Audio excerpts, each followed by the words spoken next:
Hello and welcome back to my channel. It's your girl Yasmin and we have a special guest today. Hello, it's Rachel. If you haven't checked it out yet, we do have a podcast together, which is also on YouTube, so I'll leave a link for you to watch it. I booked a one-way flight to Colombia. Cartagena. We're here now.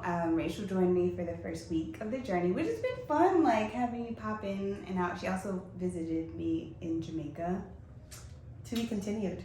The list of me popping in. The list goes on. How is it for you, like having a friend that's just like in and out all the time? I guess you kind of live very similarly, so it's hard to really. Yeah, and it gives me your plan kind of sets out a plan for me a little bit where I'm like, okay, well, now if I randomly feel like going somewhere in March, I can have a place to go, or in April, whatever. Yeah. So it's nice to do this. Yeah. I think it's also refreshing just to show people, like, you can live in a quote-unquote unconventional life. Like, you don't really have to follow what everybody else is doing, which is how I started my life at first. It was just like, I was raised this way, I'm going to grow up this way, and I'm going to live this specific life. And then I, got a taste of the world and just saw that my passport can take me anywhere. And I was like, why do I keep going to the same places? The world is so big. There's so much to see, so much to do. Yeah, I mean, I think your path has also afforded you the opportunity to, visit countries at any freaking time we want. If there's a deal online, we just gonna book it. That's don't just matter where. What it is. We could be going to Iraq. We're gonna make it work. But I do think that, aside from the anxiety and everything that comes with traveling, people sometimes just don't feel like they have the same opportunities. Yeah. And so that immediately is like, nah, that's cute for you, but it's not feasible for me, and all this other stuff. And I think people just need to allow themselves to push the needle just a little bit, because you can get so much more if you do that. Yeah. It's not that big. It's not that big of a deal. Once you do it once, you'll see how easy it is. Yeah. And how much you've created opportunities.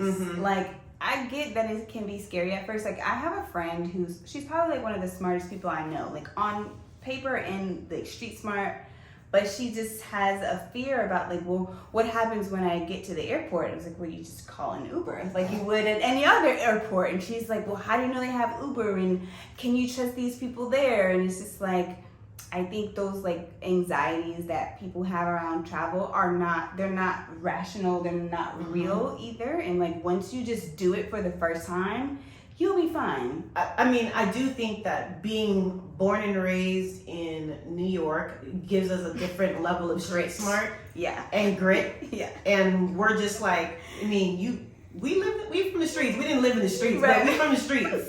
And so there's some level of, I'm okay because I was doing this at 9 and walking 17 blocks in snow to catch the bus to go to school. And my mother wasn't even there when I was leaving the house. So it is what it is. I'm fine. Yeah. I've been a latchkey kid since elementary school. I've been paying bills probably as early as I can talk. And my mom finally confessed to me, because she was a shy person, as soon as she saw that I was capable of stuff, she just started giving me responsibilities. So you can do this? Yeah. When we would move and you gotta get your gas connected and your bills switched over, I was doing that at 7, 8, 9, 10. Every apartment we've done since I could talk and was capable. It's just I've been doing it. And I think that level of independence at an early age also kind of pushed me into doing it. And also traveling by myself for so long. I think it's also I took my first solo flight as an unaccompanied minor when I was 7, and then I think I took my first trip by myself when I was 10, and I was with my cousin. And then after that, it's if you can read, you can get through pretty much any airport. Yeah, I think the West paints this picture. I mean, you have Home Alone and that whole crazy scene, And there are other things as obviously like the movie Taken and things like that. But I think the West paints a picture that it is things like an airport looks different in another country and you're just a car looks different. My phone's just not gonna work. And all these random unreal things just become a thing and you're like, girl, it's fine. Wi-Fi is everywhere, okay? And now I think is the time for people to start traveling, like right now, because there's so much. Everything's more accessible, like Wi-Fi. There isn't a country I've been and there's no Wi-Fi now. There was a time when I was on a payphone and I had to write down my parents' numbers and like find a phone to call them when I got to that country.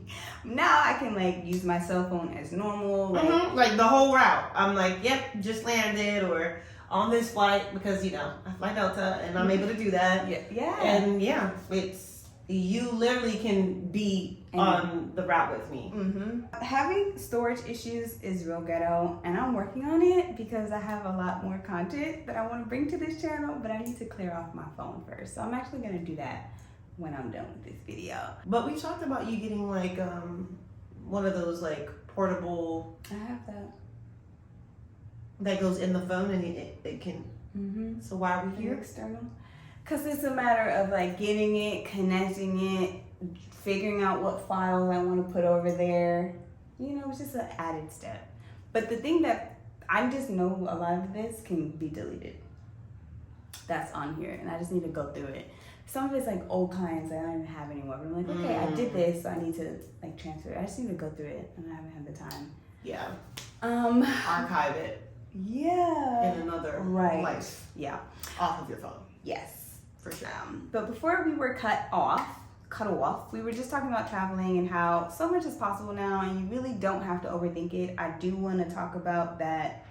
It is, fear around travel is normal. We have it. I experience it no matter how many places I go. There's still like, I'm going to a new place and that's really kind of nerve-wracking and I don't speak the language like at all. And my little poquito is not really doing much. But I just want to encourage people to go out and like see the world because it's so big and it's so fun and it's so cheap. And honestly, when you do make meaningful connections, like being able to be out here.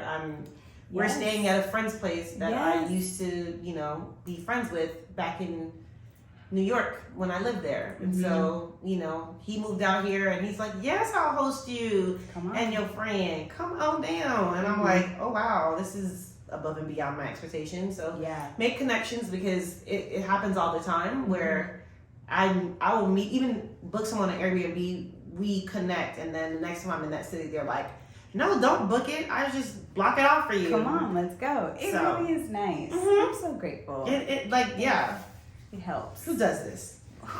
We do. Because we blow our own minds, by the way. Like, we know it's a little bit, like we're saying it's so easy and so fun, but we also know like it's crazy because we were in Jamaica 2 weeks ago.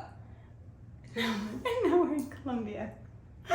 We're already planning trips for like this summer and like a little moment in Europe and then a moment in Africa. Like, it's all gonna happen too. And every time it's so seamless. We're just like, oh, we made it. Everything's going as planned. Blah, blah, blah, blah, blah. Yeah, even this trip, it was kind of like there was a deal. I was already going, moved a couple dates around. She put the screenshot in the chat and was like, done. And I responded, and I'm done too.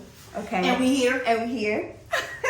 It's also helpful to have friends or just people in your circle who support you and traveling, because I think if all of my friends and family were apprehensive or fearful of me traveling, that would add like a different layer to it. But also with phones and technology, like my family hearing from me is a big deal. Like it's significant. That helps them sleep at night and me party at night. So it works. We just want to encourage you to like, get your passport stamped. Okay, get a passport if you don't have one, or travel to places that you'll be surprised. You can go to Puerto Rico, you can go to Hawaii, you can go to U.S. Virgin Islands. And there's a couple of U.S. Virgin Islands. There's a couple of them. You can go to St. Thomas. It's cute. It's not bad. I had a good time when I went. And once you do it once, twice, you'll be surprised. You'll be like, oh, I don't need as much encouragement. I don't need this. Like, For me, I start the year like, listen, I want to go to this many places, and I just start mapping out the best time for it to happen, and then I start looking at dates. So before I can even think about if it's possible, there's so much planning that my subconscious is doing that if I see a deal, I'm buying it, and then we thinking about the next phase. Where are we staying? Yeah, like yeah. We booked this last year. I'm already planning 2025. Like, I'm like, okay, well, Brazil has to happen, obviously. So it's like planning around that and doing stuff. But like Rachel said, just do it to get it over with so you can see what it's like to be like, oh, okay, my airport is just like that airport. Things will flourish. You'll be surprised. Like, once you set a plan and you have to do it, once you do it, it's like things will flow and they will fall into place, and you'll be less stressed than you actually think you will be. And you're gonna catch that travel bug. I've met so many people where like their first trip was the beginning of them starting a whole travel journey themselves. But you just kind of have to just do it to get it over with. And start small, like we said. Go to places you can already go, or go to places you're familiar with. I took when I was like, okay, I'm gonna go traveling by myself. This was in like 2017-ish. I was like, I'm gonna go to Jamaica. But I didn't go with stay with family immediately. I was like, let me plan my own itinerary, see how I feel about getting around. And that way, if I get scared or something, I know how to get home, or I can call somebody to come pick me up. Travel changed my life. It's my favorite way to experience life, actually.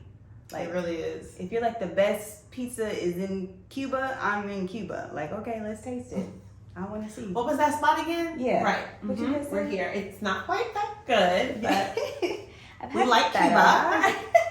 Thank you for watching. If you watched, I want to bring more content to you guys. I also realized that the mic I was using, you probably couldn't hear me as clearly, and I can't speak, but you probably couldn't hear me as clearly, but hopefully this is a little bit better, and you can see me a lot better, see us a lot better, and hear us a lot better. And again, if you want to see more of us and hear more of us, we have a third person that's with us, and we make up the Don't Cancel Us podcast. And we talk about all type of risky topics. A lot of them have to do with being first generation girlies and navigating life and travel and friendship and relationships and marriage and singleness and children and child free and all that stuff. So I'll leave a link for you to subscribe there. But if you haven't already, make sure you subscribe to my channel, and I'll see you in the next video. Ciao. Adios. They say ciao in Colombia. I forgot. Right. Oh, that's why I have this.